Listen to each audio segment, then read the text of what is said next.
talking about other things. Maybe you really want to touch on this subject without making my other video like so long. So if you want to keep listening, and anyways, it's your choice. Support groups are real, and just like, I don't know if you've ever experienced anybody who's gone through cancer, and the treatment and the whole process it's extremely important to have a tribe, like support group, whether it's an outlet through a friend, a family member, a completely unbiased source. I found online groups help me. Some of them can be pretty petty, but some of them can be really awesome too. Just, I don't know, finding people who can relate to maybe waking up in a flare and something weird, like I have this new rash on my skin and I can't go outside, and every time the sun hits me I feel like, it's burning. Like legit, we become vampires sometimes because lupus and stuff like does not like our skin. And it's really fun to, I live in Arizona, so yeah, to develop a skin allergy in like the sunniest place is so hard. But I'm a native, and but you just find other things to do. I mean, I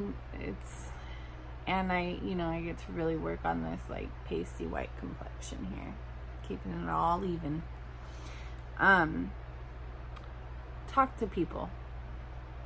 And you know what? If there's a negative source that is like negative Nancy, maybe they just don't understand, and you have to find the grace to just walk away and let them. They'll figure it out one day, or maybe they won't, but it shouldn't concern you. And that one person out of a million other people who would have your back is so insignificant. You need to realize that. And I think that that's something that we don't really think about. But to talk to people, and because you get angry, I mean, you have anger, resentment, and you can't really get mad at an illness. So guess who gets it? Anyone around you.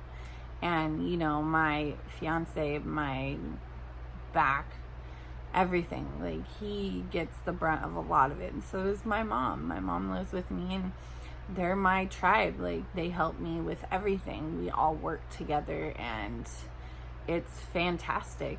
And I know not everybody, has that kind of situation, but just try to make the best of everything. Find light in every darkness, because if you can plan on a future, then that means there's going to be a tomorrow, and you're already ahead of the game. Because believe me, there was a lot of days in the past few years where I didn't really want a tomorrow, and not because I didn't love my life and everything in it, but you kind of hopeless, you don't know what's happening, what tomorrow's going to bring. You start to lose your independence in certain ways. Like every disease does certain things to different people and differently. But, for me, it's taken a lot of my hands. A lot of things I used to be able to do, I can't do anymore.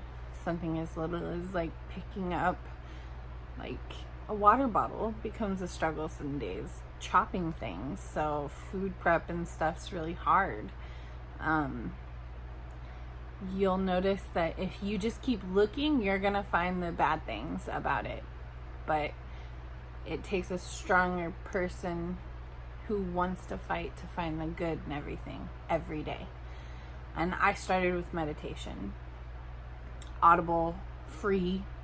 I mean, there's some weird ones, but guided meditation really helped me. It was really hard at first, but once you like really put yourself into it, it is life changing. And I can't express to you, if I could do like a video of testimonies of people around me who watched a transformation, all from, shout out to Sarah Small. She's amazing. Her podcast really helped. Tony Bennett, like how to cope being sick, how to be sick, living, with a sickness and illness. I'm probably screwing up both the titles of those books, but Tony Bernhardt, yeah, amazing. People who can just say it's okay. Forgive yourself for being sick, because your body's sick, but your mind is not. And that's such a beautiful thing for me. Once you can separate the two, like, it's transformational. But anyways, I don't know if that's weird. Oh, and I say a lot, so if you don't like that, you probably shouldn't watch any more of my videos. See, now I don't want to say Anyways, I just really want to put out the importance, like, if you feel like you can't keep going, like, you can, and I promise you, you can. It's not easy, and you have to fight for it sometimes, but once you get over that hurdle of the other side, you will look back and be like, yes, I did that. So yeah, you can do it.